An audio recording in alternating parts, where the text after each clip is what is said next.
How you doing, everyone? Anthony Taylor here from SME Strategy, and today I wanted to share a little bit about communication, and I want you to think about, is your open door policy enough for what you're trying to accomplish, and is your communication accomplishing what you want to accomplish? So I found this cartoon put on by Gary Vaynerchuk about the CEO who has an open door policy. And the policy itself is a great idea and it's a thing to put in place. But then what actually happens is that now this employee is wondering, is it worthwhile enough for them to ask for a meeting or to actually talk about what's really important to them? And you can see the impact of that is that this person just is sitting there instead of working or working half working, is really thinking about what's going on in their mind.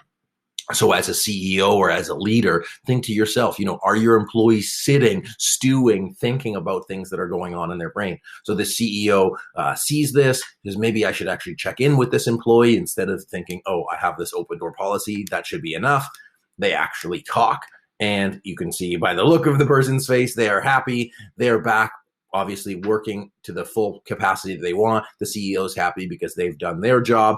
And one of the things that Gary wanted to leave you with is that an open door policy is not enough. So checking in with your employees can make a big difference. So what I wanted to talk to you a little bit today is building on that and looking to see if the structure of your communication is sufficient, if the frequency of your communication is sufficient, and if you're clear on why communication is important and what you're ultimately trying to accomplish.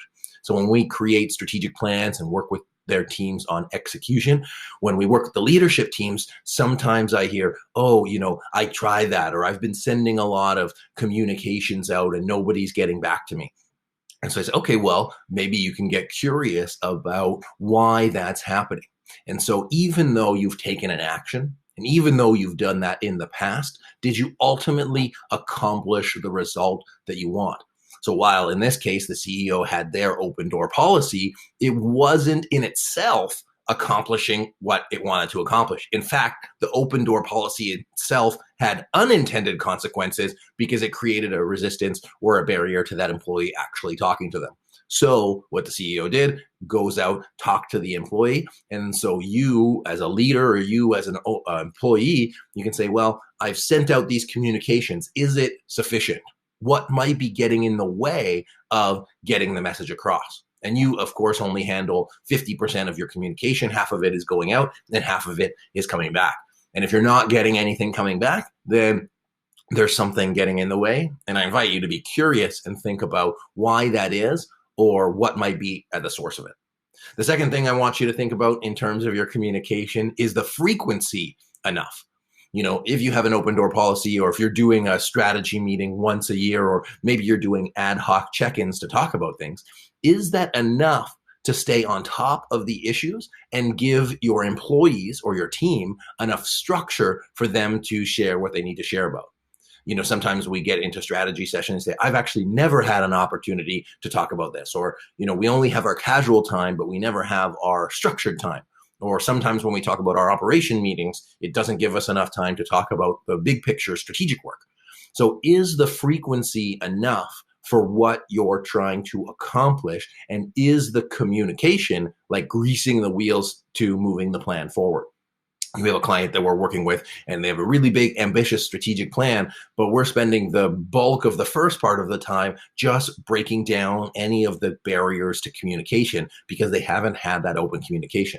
And it doesn't really matter if you have a great plan if the team is resisting, concerned, not talking to each other. That's the thing that you need to work on before you start trying to hit your SMART goals or your OKRs. And the third thing that I wanted to talk to you about is getting really clear about why you're wanting to communicate. And is the big picture big enough to have those tough conversations? Sometimes if you're resisting or like as a person not wanting to have a communication or say something to somebody, say, oh, I don't know if it's like that important, or I don't know if I want to sort of pick that fight.